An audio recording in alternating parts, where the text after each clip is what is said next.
Alright, 7th grade, let's talk about how we create these succulent drawings.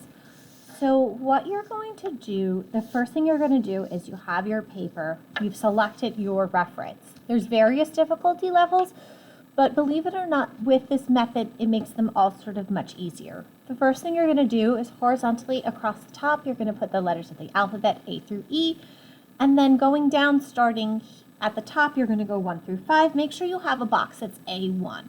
So you should be able to say, while you're working, hey, I'm stuck on D2. Can you give me help in that section?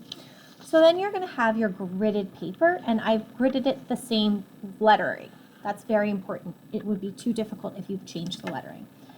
Now what you're going to do is you're going to look at each individual box section by section. I'm just going to scooch my papers together so it's just easier to see.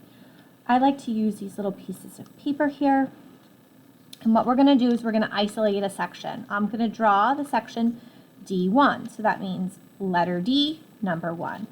To make my life easier, I'm going to isolate that section. So I'm only looking at D1. My brain is not taking in any other information.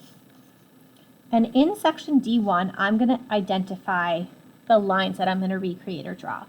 So those would be the lines of the succulent here and here. The rest of it is just color variation, so I'm looking for the lines.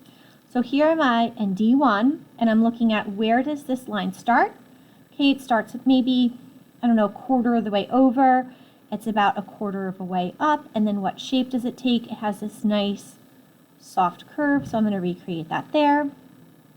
And then I'm going to look at the top of D, and I can see this is about a quarter way up, and then it starts on my last line, so I would go simply like that.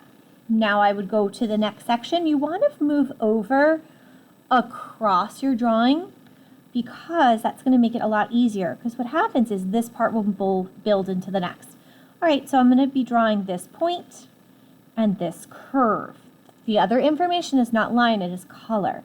So I'm going to identify about it's, this section, this part is about a third of the way up, and then it makes this beautifully curved line here, and it meets down there, so I'm going to make that curved line there, and then I'm going to go across like that.